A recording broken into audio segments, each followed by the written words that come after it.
can't remember. Was I in Sexy Sharon? I'll just wait for people to come back. Maybe I'm in the wrong one.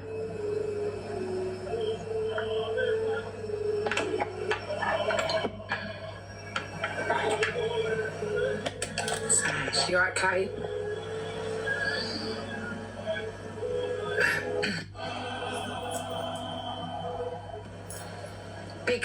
Piccadilly, was it Sexy Sharon I was doing my booking?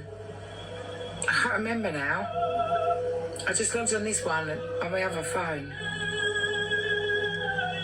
What happened? Right, so this was the one, yeah. My battery died on my other phone.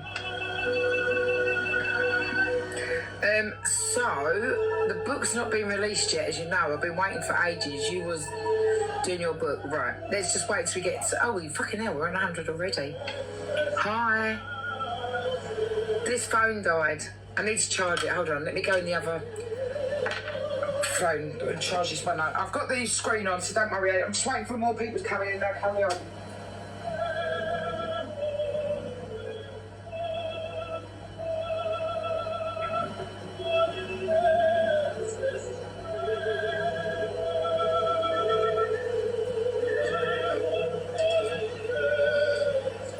I'll wait till people come back in, because I don't want people to miss it, because this is really where it all started. Is it too graphic, or should I just like lay up a little bit and not read bits out? Because I know probably it'll trigger some people's emotions. Did my medicine work?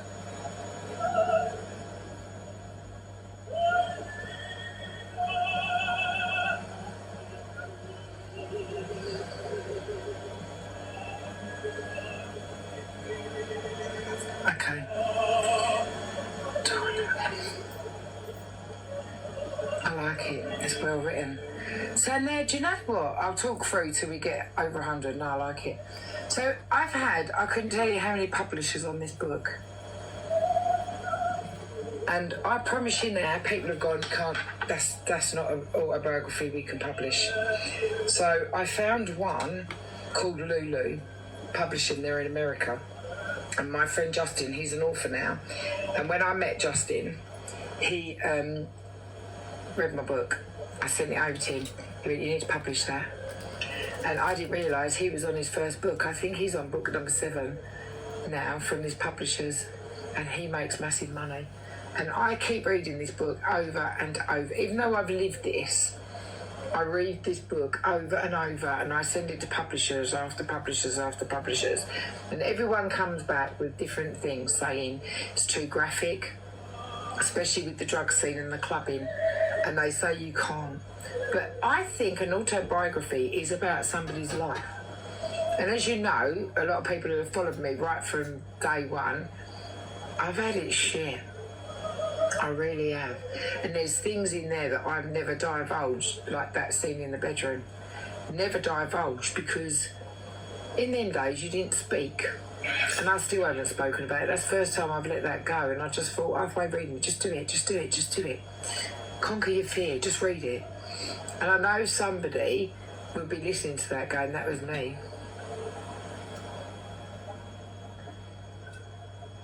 I know. But it's just like, I mean, I'm not worried about the trolls. You speak, girl, you do it. You do. But all through my life, as you know, I've been told to shut the fuck up. My mother spent half her life telling me to shut up. And then when I got older, people then realised, hi, Sophie, people realised actually she wasn't lying. She was telling the truth. And it weren't till after I split with him that I started saying, did you not see it? And nobody saw it. Nobody saw the bruises. And when I started telling the story, my sister would make up stories and go, she's lying, he was lovely. I'm not, do you know what? I've never been worried about people like that, because you remember the trolls on here of what I've been brought up through my life, so they don't mean they're irrelevant to me. The people that always take the piss out of you and want to cane you are jealous of you. They really are. And then they sit there and go, oh, Sasha thinks we're jealous of you. You might not admit that you're jealous, but I tell you what, I keep saying time and time again, there is no reason to be jealous of me. I'm not a hateful person. I'm not a vengeful person. And when we got arrested a couple of weeks ago, the coppers saw that, and I said, I've had this for 4 years, and I promise you now, you will go back and look at every video on my TikTok and you'll never see a nasty, vengeful thing. I made one mistake and that certain person wouldn't let it go. But that's not my problem. That's hers. And I am not going to spend my life going through life apologising. The only thing, if I apologise to somebody, sorry, I'm just doing a thing. If I apologise to somebody, I fucking mean it. And if you can't accept that apology, that's your problem, not mine. And that may sound really callous, but if you want to hold hatred in your heart for somebody, you crack on. Because I'm not going to live my life being hateful, vengeful, nasty and spiteful. The SVR, remember him? Yeah, I do, yeah. So I'm not going to live my life. I can talk about my life. I can talk about my beatings. I can talk about, I have never spoke about that, what I've just spoke about. And I know a lot of people have messaged me in the past telling me about they've been through that. I'm not embarrassed by my life. You can tell, the trolls are going to be on a mission now. They're going to go, oh yeah, she was fucking raped, la la la.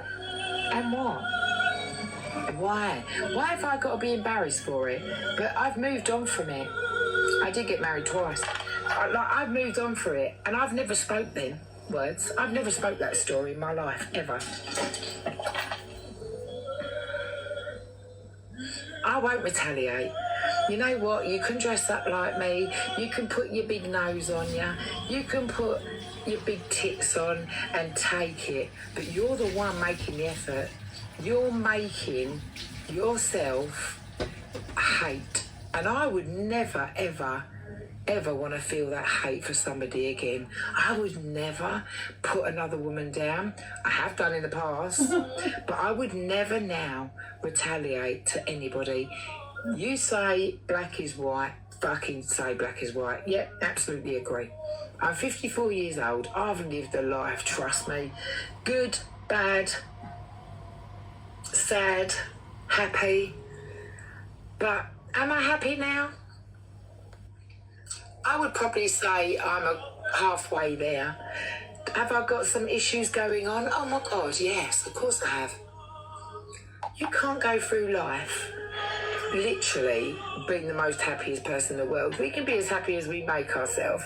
But one thing, I go counselling on Monday. So what I do is, people take the piss out of me for going counselling, but I don't understand why you get the hate. I don't either. Thank you. But see, when I read stuff like that, it shows me, reading that now, that how far I've come, because it's made me a strong, independent, financially independent woman. And, you know, people go, oh, she's met a rich bloke and he pays her. Do you know what? I've never once had a man pay my bills. And I had a man pay half of my car once for my birthday, and that was it. That's all I've had. No man has come up to me and gone, let me take your rent over, just to give you a little bit of leeway for a month. Every man I meet, I pay the bill when I go to the restaurant. Every man I meet, I always have to lend money. Every man I meet just does not have my back. And I sit here sometimes and, you know, people take the piss out of me because I'm in a one-bedroom council flat. This is what I hate. People that come in and just don't even say hello, how are you, Sash? Listen to the stories, just constant text. Yeah, listen, I'm the strongest woman that you'll probably ever meet in your life. You can come in my face and call me whatever you want. Yes, madam. Absolutely. Good morning, ladies. Good afternoon, sorry. And do you know what? I pat myself on the back sometimes. I go, you fucking did it. I'm in a council house. Oh, I've nothing wrong with one-bedroom flat. A roof is a roof. Exactly. And you know, sometimes I do have my moments where I cry. What doesn't break you for fucking hell? Nettie, you're so right. Alexa, turn it down to 4. But it doesn't make you a weak person. I don't know. Like, I get messages all the time, every day, saying, I love it when you talk openly. Do I get emotional? Yeah, of course, my eyes are welling up now. But, you know, I look back on my things, right? And I sometimes don't make sense of it. And I think to myself, why did that happen? Because it feels like, no, I'm not sad, I'm just talking. So, for instance, right, let me use this as an example, and maybe you can explain it to me, because I can't explain it in 16 years. So the story goes, I know we're not, shall we go back on the book, or do you want to listen to this? It's up to you.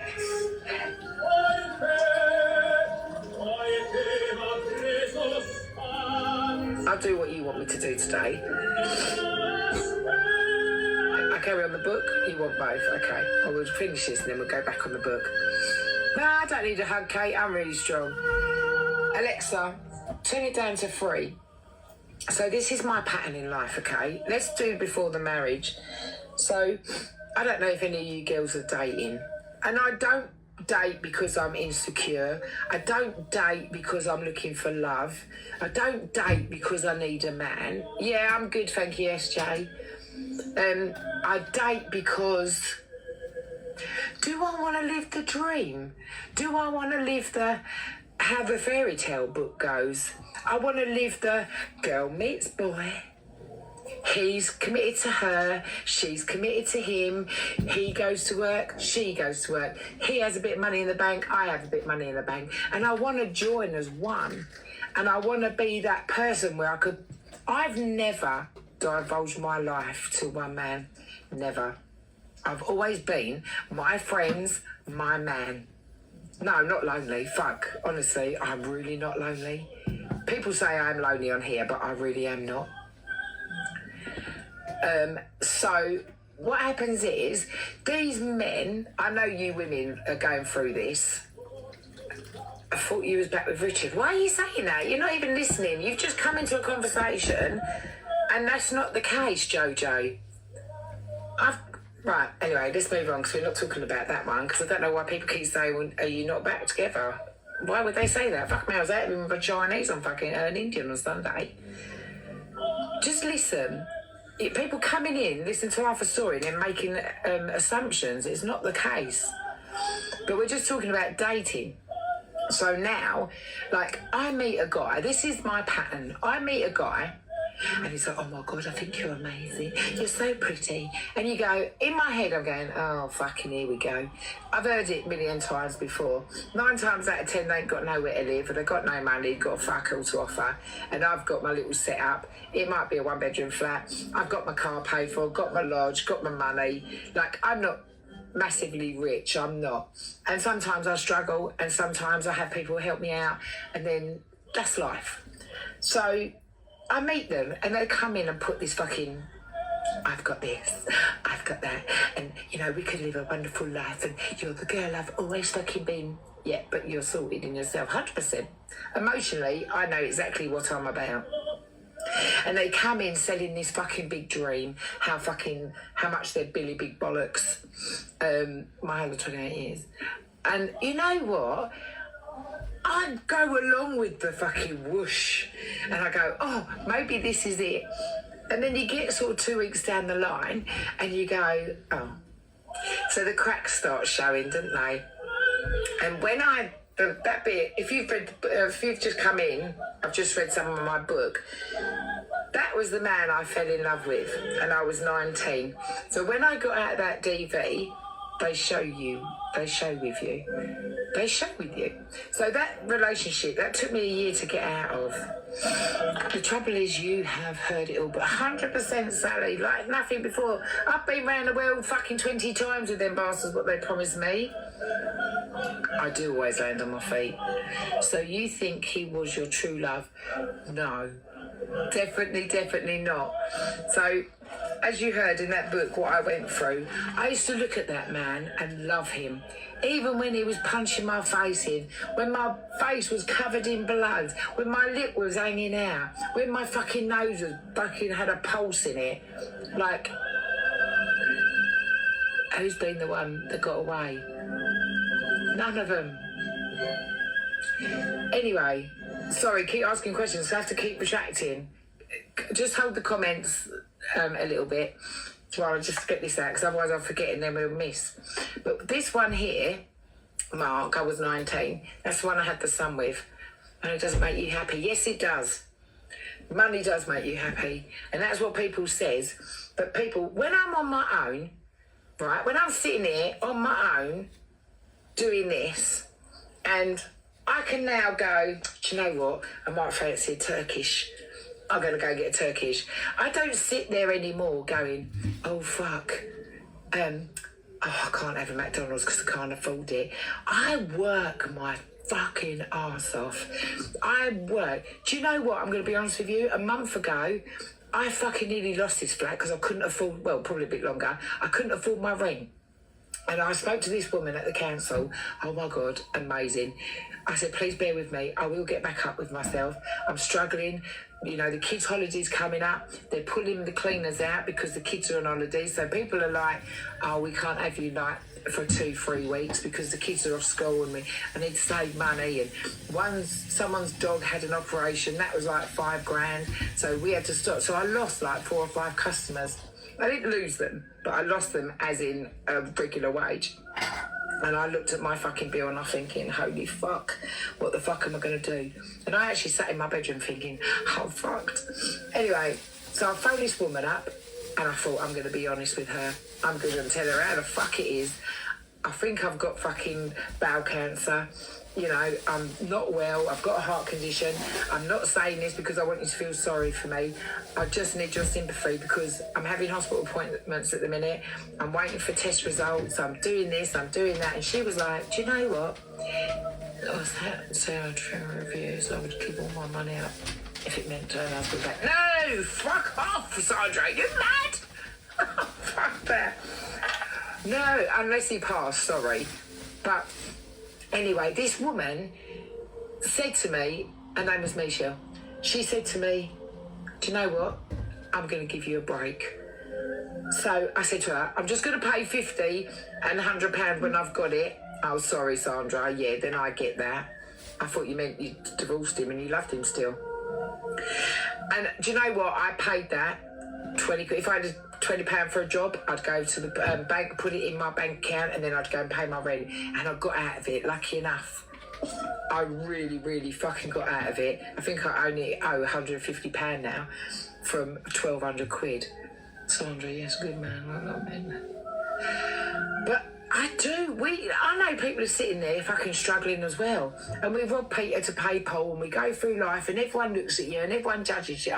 Yeah, I do run a business, I do. But with my business, it's hard because like now the kids are on holiday. So I've lost 3 or 4 jobs that actually could fucking benefit me in quite a big way. But now I've got to be really careful. Can't have takeaway, can't have this, can't have that. I've had a couple of situations over the last couple of weeks that's fucking made me go, oh, fuck.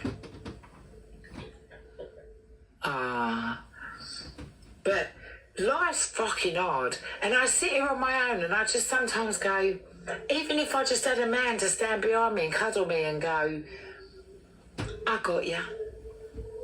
You know, do you advertise your business on Facebook? Yeah, of course I do. But then you get these little trolls and go, oh, don't use her cleaning company, she's shit, because they hate you.